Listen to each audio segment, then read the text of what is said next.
Hola, hola, mis queridos amigos y hermanos, ¿cómo están? Esperemos que estén todos bien, ¿no? Bienvenidos al repaso de la lección de Escuela Sabática, segunda lección de este segundo trimestre. Sí, un gusto en saludarlos. Ya estamos en la segunda lección de esta lección, la promesa, el pacto eterno de Dios. Y vamos a tener una oración para pedirle al Señor que Él nos guíe. Bendito Dios y Padre nuestro que estás en los cielos, queremos darte gracias porque nos das la oportunidad de compartir este mensaje y queremos pedirte que seas tú el que puedas guiarlo y que sea de bendición para todos. En el nombre de Jesús, amén. Amén.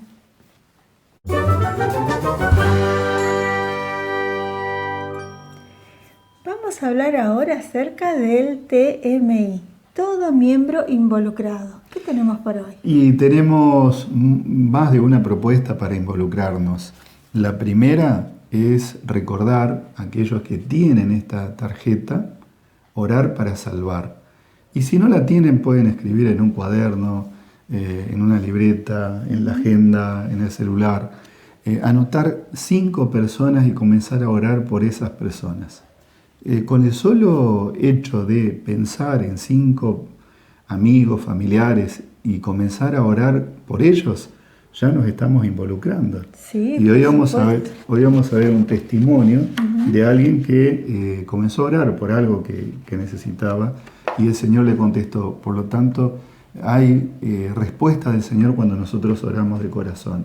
También podemos involucrarnos en la participación de los proyectos de la Escuela Sabática a nivel mundial. Por supuesto. En este trimestre, la ofrenda de la Escuela Sabática va a estar dirigida a la división interamericana, mucho más cerca nuestro, aquí a los países de Centroamérica. Hay varios proyectos allí y podemos sumarnos a todos los miembros de la Escuela Sabática del mundo para colaborar y participar en la concreción de esos proyectos tan interesantes que hay en la división interamericana. Así que hagamos provisión con nuestras ofrendas para poder colaborar. Y ahora vamos a ver el testimonio.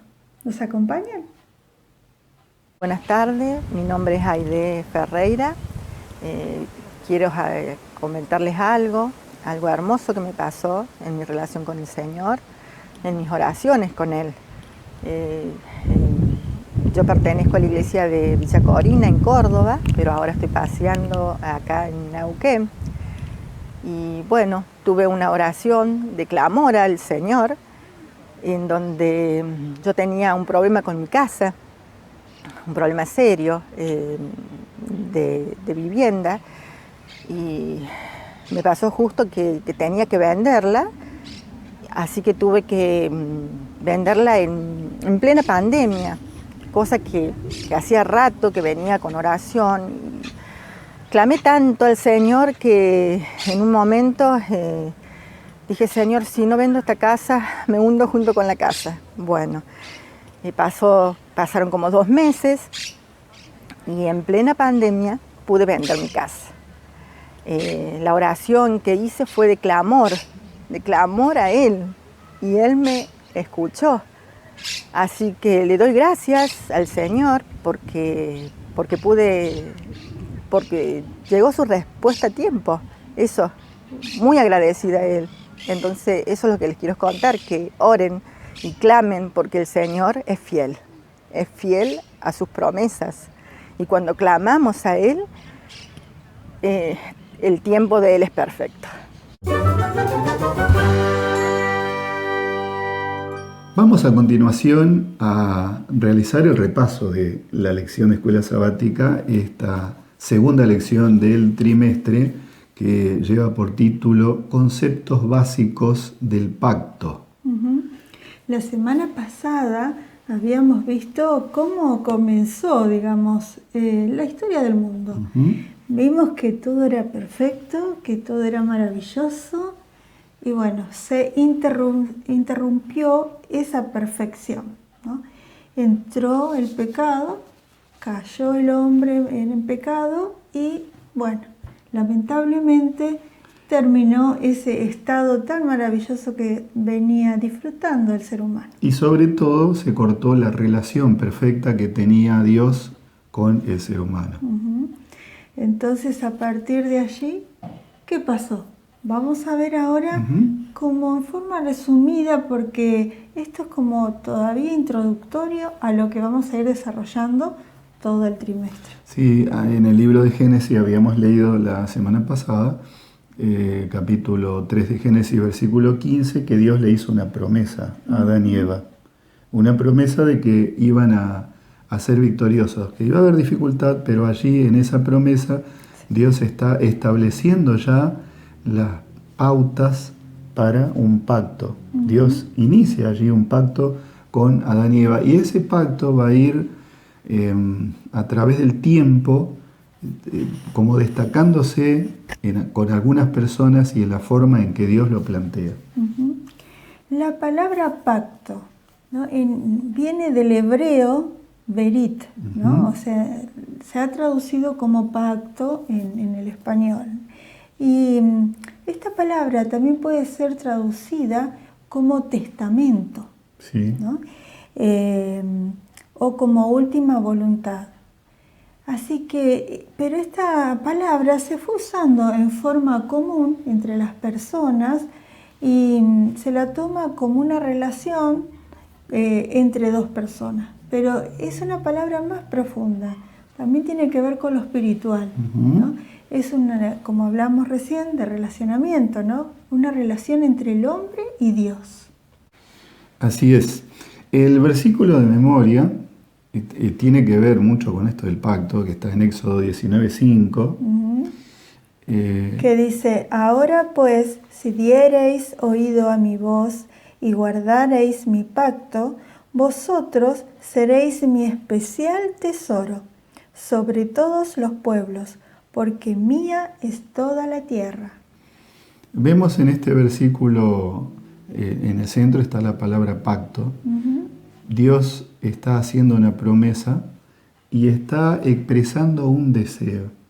El deseo que Dios expresa aquí es que podamos llegar a ser su especial tesoro. ¿Cuánto nos valora Dios, ¿no? Qué hermoso, sí, especial tesoro. Pensemos qué tesoros tenemos nosotros. Sí. Porque no solo tesoro es lo material, económico.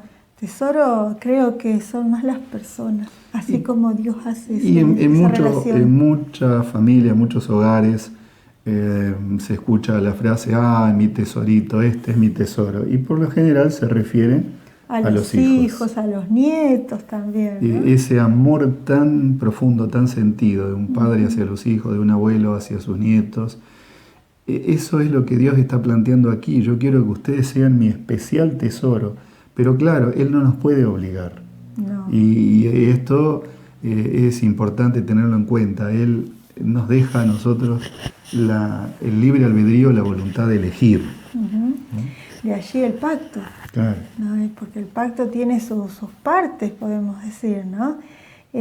Porque el pacto tiene la promesa de Dios, ¿no? Sí. Esa promesa que Él nos trae de estar con nosotros, de volver a relacionarse con nosotros, pero también tiene nuestra parte, ¿no? Porque nuestra parte es, como decías, no nos obliga. Sí. Entonces nuestra parte es voluntaria, de compromiso con Dios, de obediencia, de querer estar con Dios.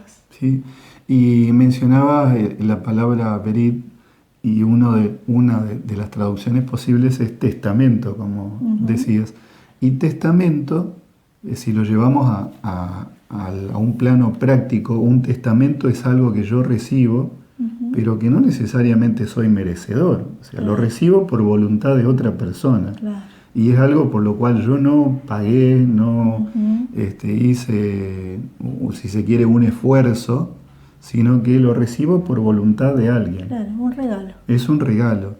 Y aquí lo que vamos a ver del pacto es en esa dirección. O sea, Dios es el que quiere hacernos un regalo. Pero ¿qué te parece, Vivi, si vemos las condiciones básicas, como dice el título, o mejor dicho, los conceptos básicos del pacto que Dios quiere establecer con nosotros? Bueno, vemos. En primer lugar, si vamos a Gálatas 3:16, podríamos leer allí Gálatas 3:16, vamos a encontrar que Dios es el que toma la iniciativa para establecer el pacto. Pero al tomar la iniciativa, Él asume un compromiso. El compromiso de Dios para con nosotros lo asume a través de un juramento, ¿no? Él es el que dice que quiere relacionarnos con nosotros y hace una promesa, y esa promesa la establece con un juramento. En Gálatas 3:16 dice: las promesas fueron hechas a Abraham y a su descendiente. No dice a sus descendientes como si hablara de muchos, sino de uno solo, a tu descendiente, que es Cristo. Sí, allí se habla de las promesas en este pasaje, y eso es lo que caracteriza el pacto. Entonces, primer punto esencial, Dios es el que establece las promesas del pacto, e inclusive lo hace con palabras de juramento, ¿no? Como podríamos ver allí en Hebreos capítulo 6, versículo 13, versículo 17. Dios hace un juramento. También el segundo concepto fundamental de este pacto ahora le corresponde al ser humano. O sea, vamos a ver en los ejemplos de pacto cómo Dios establece esa promesa y cómo Él la va a cumplir. Pero el segundo punto fundamental nos compete a nosotros, con quienes Dios quiere hacer el pacto, y ese punto es el compromiso de obediencia a la voluntad de Dios. ¿Qué parte nos toca a nosotros? Obedecer. No tenemos que poner un precio, traer algo, no, tampoco darle algo a Dios, sino tenemos que obedecer a la voluntad de Dios. Tampoco estamos obligados, ¿no? Es voluntario. Sí. Si uno quiere ser parte del pacto o no. Es claro. Y el tercer paso fundamental que constituye el pacto es el medio, el final, a través del cual Dios cumple su promesa. Y ese medio, cuando leemos toda la Biblia, vemos que es Cristo, ¿no? Porque Él es el cumplimiento del pacto y el plan de salvación. Claro. En Él se cumple lo que en el Antiguo Testamento se presentaba como la promesa. Dios cumple la promesa y ya cumplió esa promesa. Claro. Además podemos decir que esta parte también la podemos llamar la parte de la gracia, claro, o del regalo, como decíamos recién, porque en esta parte nosotros no hacemos nada. Sí. Recibimos por el gran sacrificio de Cristo, ¿no? Pero para nosotros es gratuito. Que en el Antiguo Testamento, o el pueblo de Israel, a través del sistema sacrificial, proyectaba esto, porque ellos depositaban su fe en algo que todavía no estaba, pero haciendo el sacrificio del cordero, de las ofrendas, de los ritos, se proyectaban a la venida del Mesías, al cumplimiento de la promesa. Claro, sí. Y otro punto que es clave en el pacto, ya lo hemos mencionado, pero lo recalcamos, tiene que ver con lo que Dios desea hacer, que es relacionarse con nosotros. De distintas maneras Dios quiere establecer una relación con sus hijos. No solo decir, eres un especial tesoro, sino Dios quiere relacionarse. A veces hay padres o abuelos que anhelan ver a sus hijos y en algunos casos no tienen la dicha de estar con sus nietos porque viven en algún lugar distante. Y bueno, hoy en día, gracias a Dios, a través de la tecnología se puede generar un relacionamiento, pero en otras épocas eso no era posible y se sufría mucho por no poder relacionarse. Dios ahora también quiere relacionarse con nosotros, pero puede ser que nosotros no tengamos la disposición a relacionarnos con Él. Si fuese así, obviamente que Dios se entristece porque sus hijos no quieren. Claro, respeta las decisiones que tomamos. Yo recuerdo hace mucho tiempo cuando vivíamos en Entre Ríos, ¿te acordás? Cuando estudiábamos allá, era la época donde nos comunicábamos con cartas, porque esto de los teléfonos todavía era el teléfono fijo y algunas pocas personas tenían. Así que mi mamá se preparaba, ella trabajaba, tampoco tenía disponible en cualquier momento poder viajar, así que iba mes por meses preparándose, comprando a veces regalitos y cositas para llevarnos y bueno, y nosotros la ansiedad de poder verla cuando llegara, ¿no? ¿Por qué? Por la relación que había entre nosotros, ¿no? Entonces, esa misma relación de amor que tiene la familia es la relación de la familia celestial con nosotros. Y a lo mejor a muchos de ustedes les ha pasado con algún familiar, algún ser querido, tener ese tipo de experiencia, ¿no? Que es gozosa y que trae satisfacción. Y lo que Dios desea es eso, que nosotros podamos relacionarnos con Él, que podamos verlo como a ese Padre celestial, no solo como al Dios Todopoderoso, sino también como al Padre, la conjunción de ambas cosas. Esto del pacto ahora se ve reflejada en lo que Dios hace con algunas personas. Y tenemos aquí un extracto, podemos decir, del pacto hecho con diferentes personas que vamos a ver esta semana, pero que se va a ir ampliando durante el desarrollo de todo el trimestre. Así que el primero que nos trae la lección es el pacto con Noé. Y dice que la palabra pacto aparece por primera vez en la Biblia cuando Dios hace ese pacto con Noé. Con Noé, es verdad. Allí en el libro de Génesis capítulo 6, allí es donde se plantea esto, ¿no? Dios va a establecer un pacto.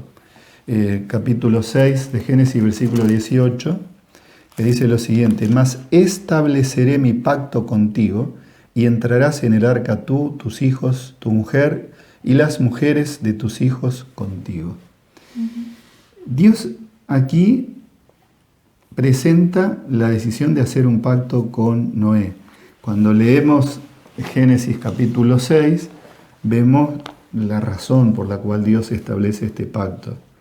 El ser humano se había apartado tanto de Dios que dice el capítulo 6 de Génesis, versículo 5, que el designio, el pensamiento de los seres humanos era el mal. Solo parecía que surgía el mal.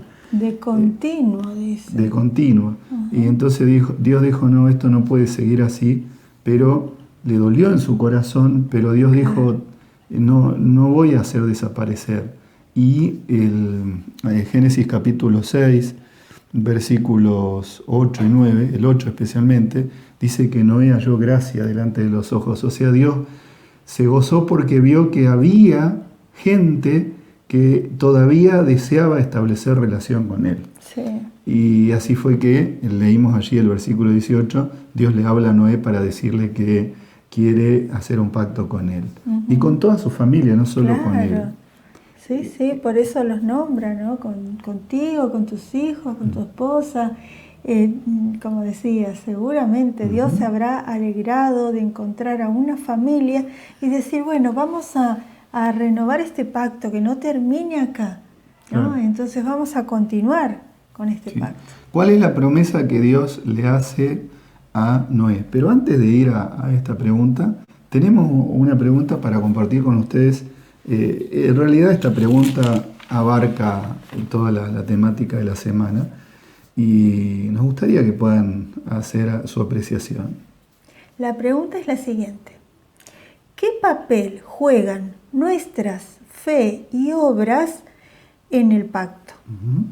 Sí, repito, ¿qué papel juegan nuestra fe y nuestras obras en el pacto? Así que pensemos y contestemos en el chat. Estábamos con el pacto de Dios con Noé. Ya habíamos dicho que Dios vio que no podía seguir la cosa de esa manera. Ahora Dios le hace la promesa. la primera parte, lo que le toca a Dios, ¿qué fue lo que Dios le prometió a Noé y a su familia? Y Dios le hace la promesa de que lo iba a cuidar a Noé, que lo iba a sacar de ese entorno tan destructivo que era, ¿no? Claro. Pero bueno. Pero lo iba a proteger de algo terrible que iba a pasar. Claro, porque eso Dios quería, en realidad Dios quería destruir todo el mundo por la maldad que había, pero bueno, encontró a Noé y a su familia y allí Dios los iba a rescatar. Sí, como decías, iba a ser terrible, conocemos la historia, que fue terrible, la destrucción, inclusive, aunque ese barco era grande, era fuerte, tenía una buena madera, no podía soportar la tormenta que hubo. Claro. Elena de White nos cuenta, ¿no? Eso, claro. Ella nos dice que si Dios no hubiese protegido con sus ángeles ese barco, hubieran sucumbido. Por lo tanto, Dios le prometió a Noé que lo iba a proteger. Y así lo hizo. Dios lo protegió. Pero ¿cuál era la parte de Noé y de su familia?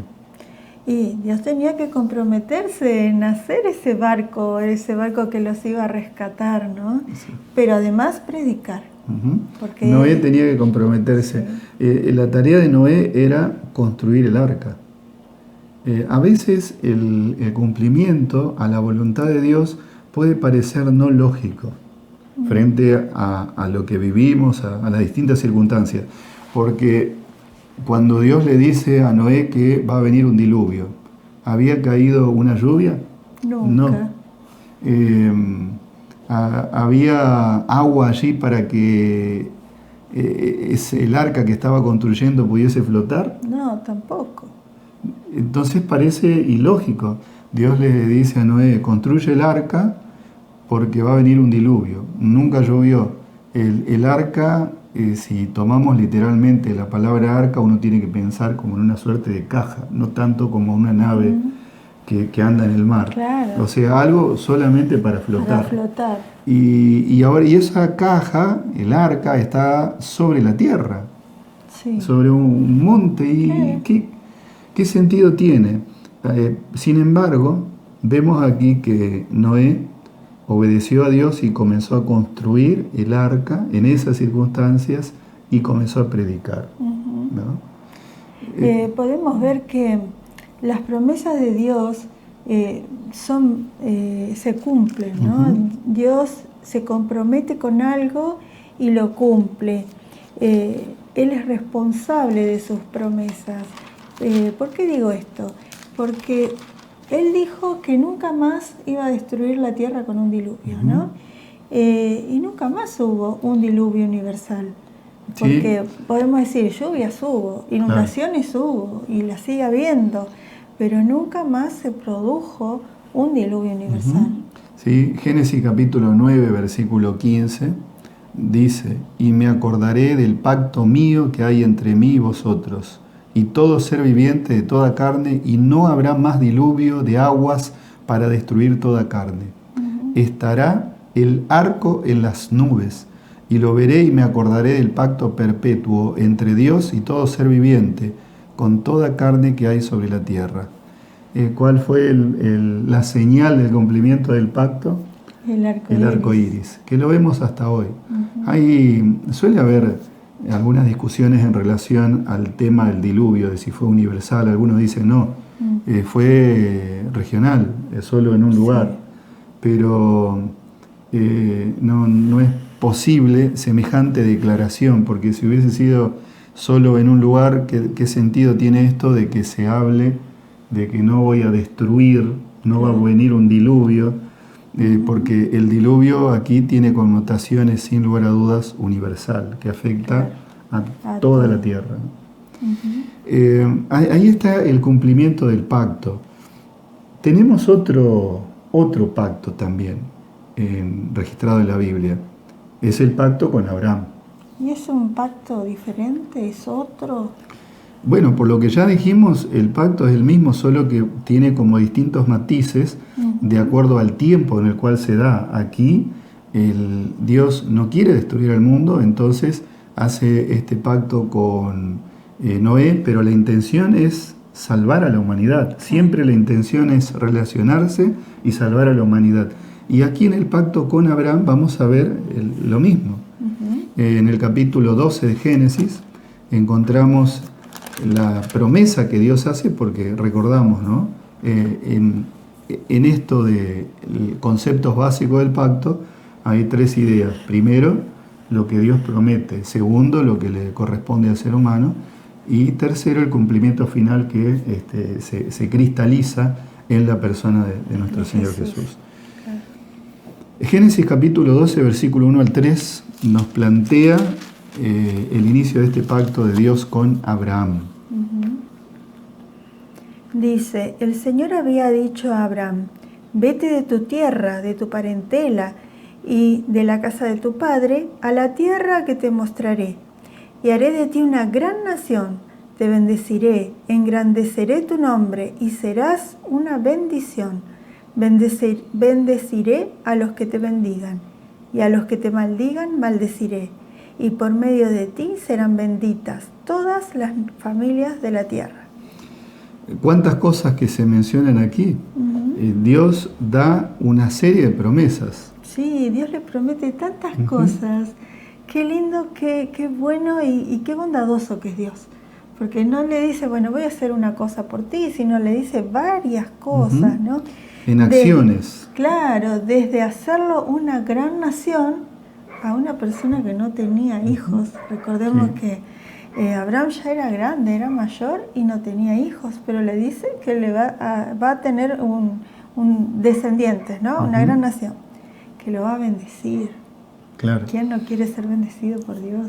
Así como Dios le prometió a Noé que lo iba a cuidar a él y a su familia, ahí la acción de Dios poderosa, aquí también se manifiesta la acción de Dios poderosa justamente en acciones. Voy a hacer una nación, y no solo voy a hacer una nación grande, sino que la voy a bendecir, e inclusive le dice a él que lo va a engrandecer, a Abraham. Que va a engrandecer su nombre, dice, ¿no? Es decir, que iba a ser reconocido. Sí. ¿No?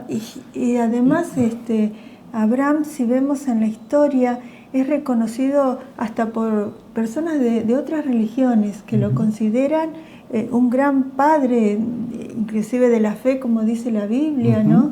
Como uno de los primeros y originadores de cada una de las fe, ¿no? Claro. Y Dios cumple eso.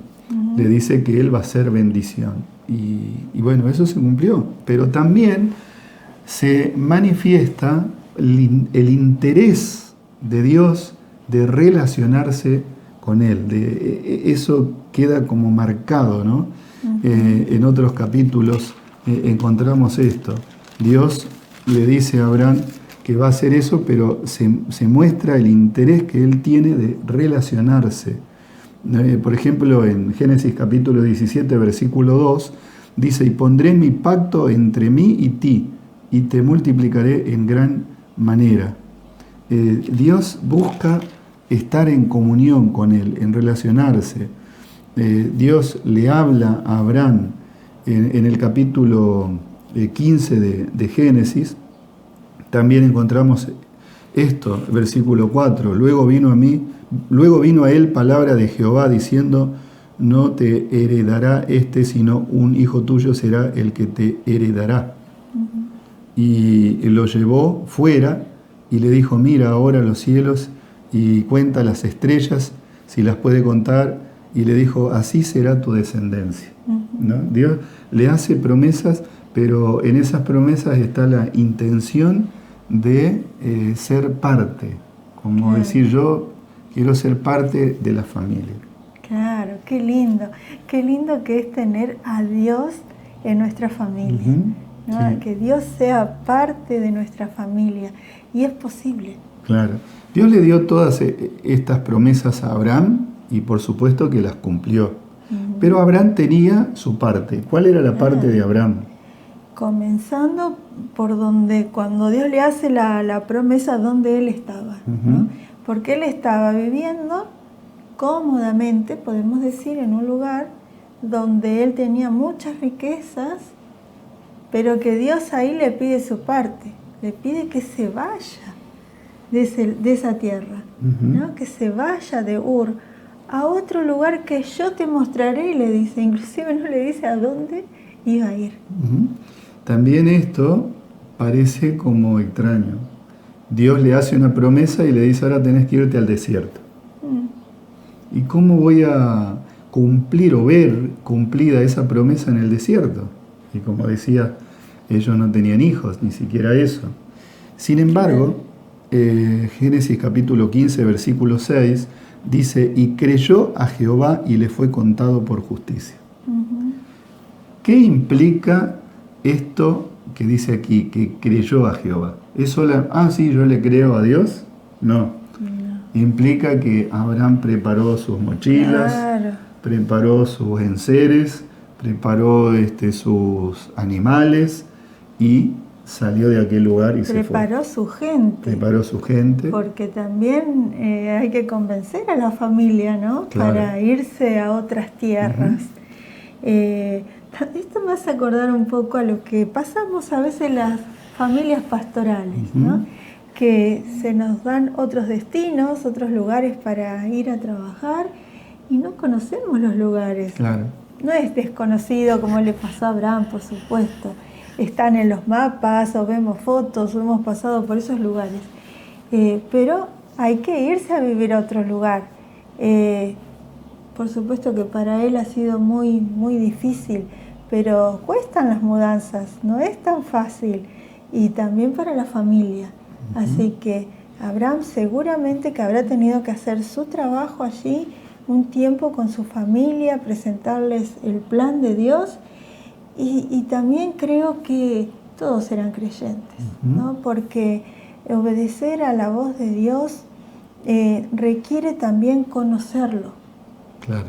Porque si uno conoce con quién hace un pacto, es más fácil pactar, ¿o no? No voy a ir a hacer un pacto con un desconocido porque no sé si va a responder, claro, si va a cumplir, ¿no? Y Abraham creyó, o sea, en esta expresión lo que el texto está diciendo, Abraham obedeció, porque creer es obedecer. Sí. Si yo digo que creo y no hago lo que el Señor me dice, mi fe ahí queda, ¿no? Y hablando de fe tenemos una pregunta. La pregunta es, ¿qué papel juegan nuestra fe y nuestras obras en el pacto? Ya vimos que Noé recibió la promesa, pero tenía algo que hacer. Si él hubiese dicho, yo tengo fe, claro, sí, yo creo que va a venir el diluvio, también creo que Dios me va a proteger, pero bueno, acá me quedo, ¿no? Claro. Voy a mirar a ver si el arca se construye. O voy a esperar que Dios haga algo. Que hubiese sucedido. Lo mismo con Abraham. Tenemos también el pacto con Moisés, este tercer pacto que se menciona. Cuando vemos el pacto con Moisés vemos que hay un paralelismo con el pacto de Noé y también con el de Abraham, ¿no? Este pacto fue dado en el Sinaí después que Dios sacó al pueblo de Israel de la esclavitud de Egipto. Y esto nos muestra un principio muy, muy significativo. El principio es, aquí en este caso, es que Dios le dio libertad al pueblo y después le dio la ley para decirle, bueno, ahora son libres, cumplan si ustedes están dispuestos, pero no son esclavos. Y esto muestra el libre albedrío que Dios nos da la ley, pero nos dice, la tienen que obedecer si ustedes están dispuestos a hacerlo. Ahora, cuando hablamos acerca de la ley, a veces se piensa que, tantas leyes, cuántas leyes, cuanto menos leyes haya, uno puede decir mejor, ¿no? Así claro, o más libre me puedo sentir, porque algunos piensan que por tener leyes uno está como esclavizado, en cierta forma, ¿no? Atado. Sí. Pero no es así. Esto lo vemos prácticamente en todos los lugares. ¿Acaso no tenemos normas en la casa? Sí. ¿No? Normas de orden, de respeto. ¿Acaso no tenemos normas en el trabajo? Sí, para que se hagan bien los trabajos, para que también haya un orden. En todos los lugares hay. pero siempre es para el bien. Claro. Las normas, las leyes son para el bien, para cuidarnos. Entonces, ¿por qué las leyes de Dios van a ser diferentes? Uh-huh. Tiene el propósito de cuidarnos, de protegernos. Uh-huh. Y pensando en el pacto con Moisés, en este paralelismo, también aquí ya se ve el cumplimiento de lo que Dios le había prometido a Abraham. Porque el pacto de Dios con Moisés tiene una de las promesas es que va a ser una gran nación. Uh-huh. Y de hecho ya allí ya había crecido, ya no era solamente Abraham con su esposa, su hijo, sino que ahora ya había una descendencia. Esa descendencia que cuando entró a Egipto, dice la Biblia, eran 70 personas, ahora era una nación grande. Y Dios está cumpliendo la promesa a Abraham aquí, e inclusive enfatizando eso. Lo voy a cumplir, ya está en cumplimiento, pero lo voy a hacer, va a ser una nación grande. Y también se asemeja a lo que hizo con Noé, uh-huh. Porque no era una sola familia, ¿no? La que luego tuvo que repoblar la tierra, sí. Bajo el cuidado de Dios. Uh-huh. Y nosotros tenemos un versículo aquí de memoria que está en Éxodo 19:5. Tenemos un versículo clave que es Éxodo 19:5. Y que dice: ahora pues, si diereis oído a mi voz y guardareis mi pacto, vosotros seréis mi especial tesoro sobre todos los pueblos, uh-huh. Porque mía es toda la tierra. Uh-huh. Y el versículo 6 agrega lo siguiente: y vosotros me seréis un reino de sacerdotes y gente santa. Estas son las palabras que dirás a los hijos de Israel. Uh-huh. Dios quiere relacionarse con nosotros, pero no a cualquier precio, sino que Él quiere que seamos su especial tesoro, un reino de sacerdotes. Él quiere que podamos ser realmente plenos. Uh-huh. Es como que Él nos pone en otra categoría, uh-huh. ¿no? Los que queremos relacionarnos con Dios, Dios nos eleva, nos acerca hacia Él. Sí. En este pacto que Dios hace con Moisés, hay por lo menos 3 cosas muy importantes que debemos tener en cuenta. La primer cosa es que Dios establece la relación con su pueblo. Al igual que en las condiciones básicas del pacto, Dios establece la relación y establece el pacto, ¿no? Él es el que se acerca a su pueblo. Ese es el primer punto, es clave. Y en segundo lugar, aquí el pacto dice que Israel iba a ser una gran nación, ¿no? Uh-huh. Sí. Y en tercer lugar, viene la parte que le toca al pueblo, o sea, el pueblo tiene que obedecer. Esto es fundamental, ¿no? Se requiere obediencia. Pero antes de eso, como ya dijimos, Dios liberó al pueblo y lo sacó de la esclavitud. Y Jesús dio el ejemplo de esto, ¿no? Él cumplió uh-huh. lo que el Señor había indicado, fue obediente y se constituye en esencial en este pacto, ¿no? Porque Él es el cumplimiento final del pacto. Ahora, así como Dios le prometió una bendición especial al pueblo de Israel, también promete esa bendición a nosotros. Esto lo podemos ver en Gálatas capítulo 2, versículo 20. Dios le promete una bendición especial al pueblo de Dios, donde estamos insertos nosotros. En Gálatas 2:20 dice: con Cristo estoy crucificado, y ya no vivo yo, sino que Cristo vive en mí.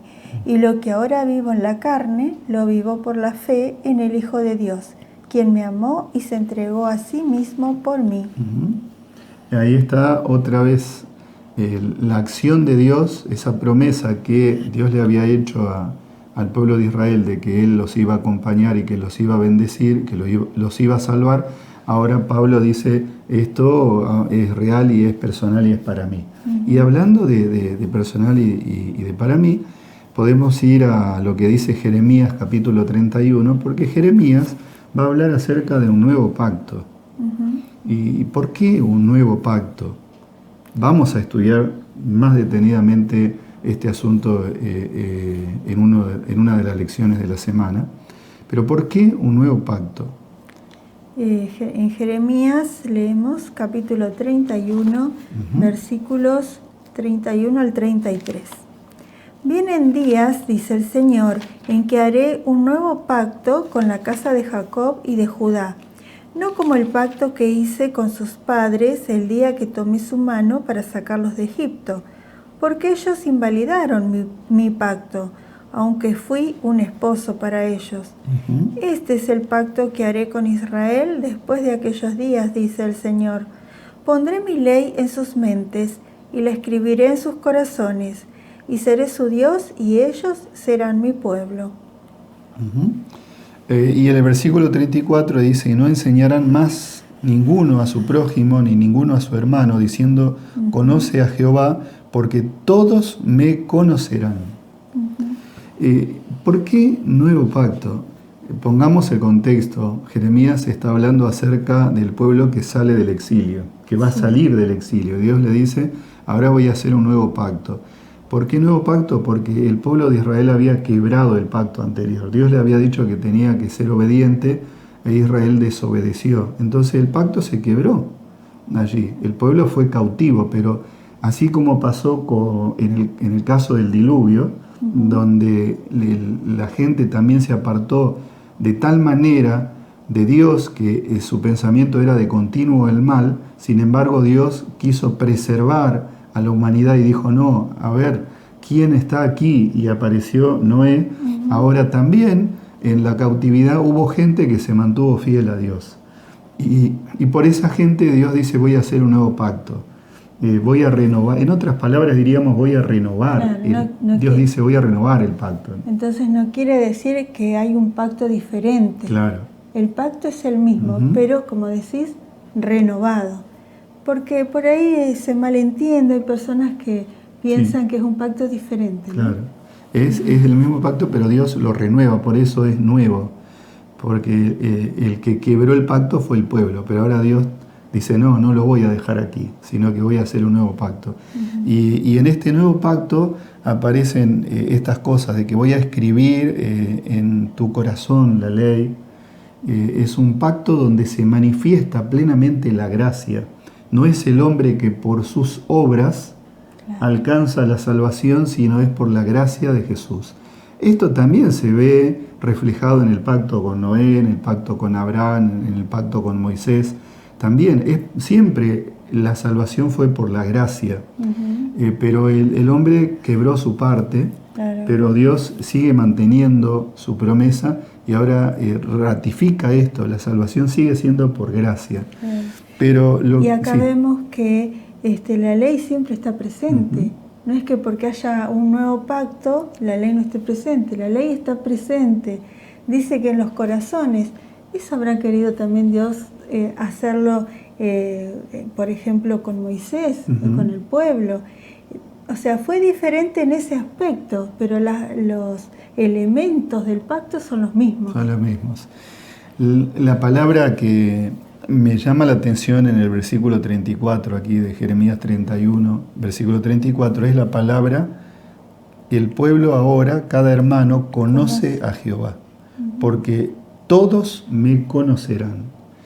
Esto nos lleva, cuando habla de cada hermano, e inclusive los versículos que anteceden al texto que leímos, habla acerca de las uvas de aquel que come, y la culpa del padre sobre el hijo y demás, ¿no?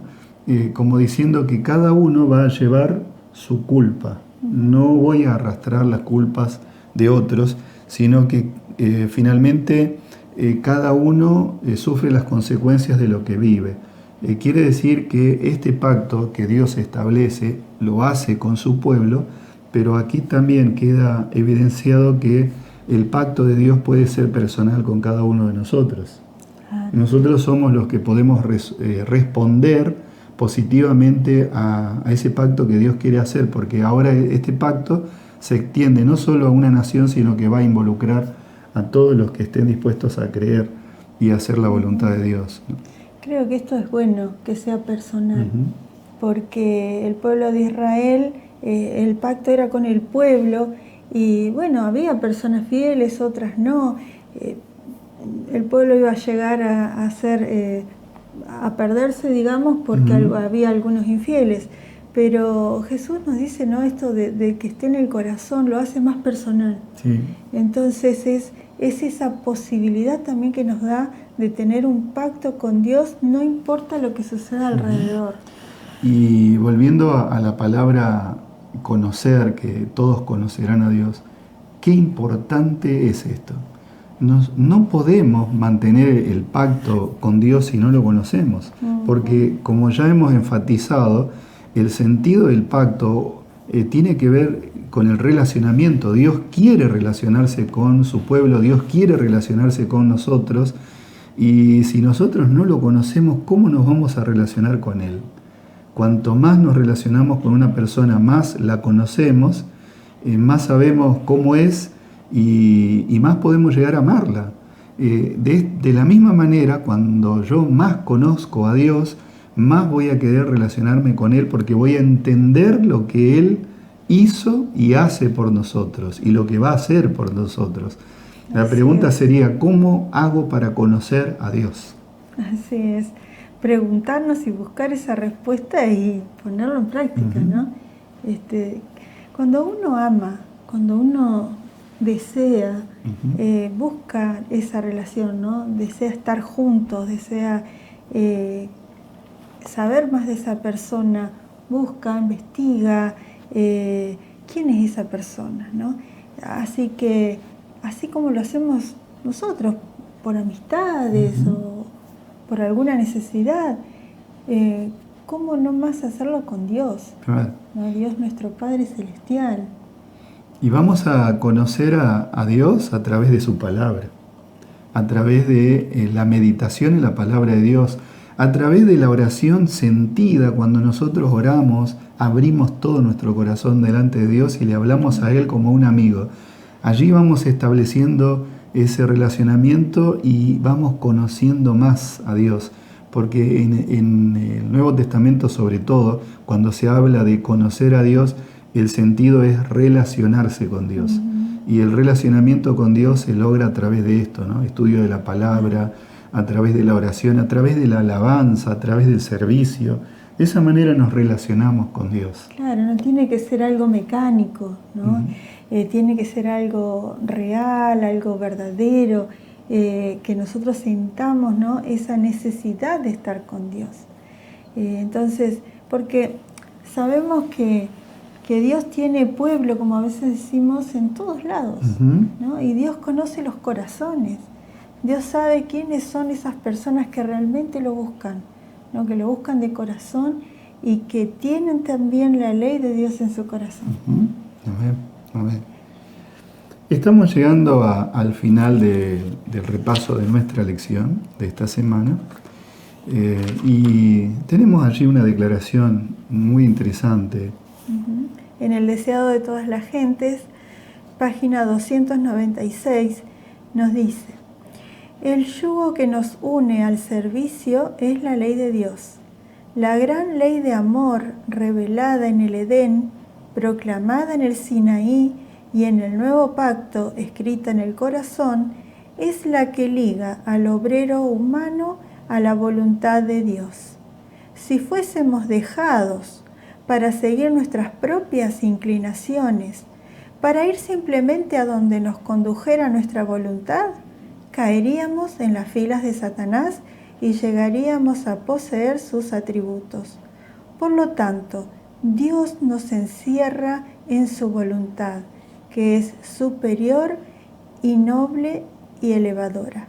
Él desea que asumamos con paciencia y sabiduría los deberes de servirlo. Amén. Así que esta relación de pacto, ¿no? Donde Dios desea que estemos con Él, que sea voluntaria, que sea por amor, que lo sirvamos por amor, ¿no? Va a ser maravilloso si nos entregamos así a Dios cada día. Por supuesto. Como conclusión podríamos decir que, en primer lugar, Dios es el propulsor del pacto. Él es el que pone las promesas y las cumple. En segundo lugar, la respuesta a la obediencia debe ser también por el amor a Dios, no por temor, sino porque confiamos en Él y porque sentimos que Él es nuestro Padre Celestial. Y actuar con fe, por supuesto, frente a lo que el Señor nos pide, ¿no? Y también podemos decir que el pacto tiene un aspecto personal, como ya destacamos, y por supuesto un aspecto relacional. Dios quiere, pero Dios, no importa en qué situación estemos, Dios igual quiere relacionarse con nosotros, porque sabe que si Él se relaciona con nosotros, como ya leímos, la ley de Él va a estar en nuestro corazón. Amén. Esto también me recuerda a una pequeña historia, ¿no? De una señora anciana que se encontró con una viajera, una señora que pasaba por un pueblo, ¿no? Y entonces le preguntó hacia dónde iba la anciana, esta mujer. Y ella le dijo que iba a Moscú. ¡A Moscú vas! ¿Te puedo dar un paquete, una encomienda? Un paquete de caramelos era, ¿no? Era así, era un paquete de caramelos caseros. Dice, ¿podés llevar este paquete a Moscú? Es para mi hijo. Sí, dice la mujer, ¿cómo no? ¿Quién es su hijo? Le dice, José Stalin. Para muchas personas este señor ha sido un gran dictador, ¿no? Claro. Que han pasado sufrimientos en ese país por él. Pero para esta anciana, ese señor, ¿quién era? Su hijo. No le importó o no le importaba qué decían los demás. Ella lo amaba igual. Su amor era incondicional, ¿no? Como el amor de Dios. Y era el hijo y era su hijo amado. Y Dios también. No importa la situación que nosotros estemos atravesando o lo que la gente diga de nosotros, Dios nos sigue amando y Dios quiere decirte, tú eres mi hijo amado. Amén. La respuesta está en nosotros. Queremos ser ese reino de sacerdotes, esa nación santa, ese pueblo especial, ese tesoro especial del Señor. Si queremos serlo, tenemos que responder a su invitación, relacionarnos con Él y ser obedientes a sus principios. Amén. Ya hemos llegado al final de esta lección. Estamos agradecidos por la compañía de ustedes, por los saludos que siempre nos dejan en el chat, por algunos comentarios. Y bueno, los esperamos para el próximo sábado para estar juntos y estudiar la lección, ¿no? Donde nos dejan tantas enseñanzas. Cada vez que abrimos la Biblia encontramos cosas nuevas. Así es. Y los invitamos a orar para despedirnos. Querido buen Padre que estás en los cielos, santificado y glorificado sea tu nombre, Señor. Gracias por tu gran amor. Gracias porque siempre nos buscas, porque renuevas tu pacto con la humanidad, a pesar de lo que somos, a pesar de que muchas veces nos vence el pecado. Querido Padre, pedimos que tú nos ayudes en este camino, que no nos apartemos de ti, que cada día podamos renovar ese pacto contigo, que podamos acercarnos más a ti y conocerte mejor. Sabemos que tú siempre nos tienes preparado cosas buenas, cosas maravillosas, y también otras cosas nos darás cuando Jesús vuelva, y eso será por la eternidad. Agradecemos tu gran bondad, pedimos que nos guíes en cada momento, en el nombre de Jesús. Amén. Amén. Que la gracia del Señor Jesús Y el amor de Dios y la comunión del Espíritu Santo sean con todos vosotros. Amén.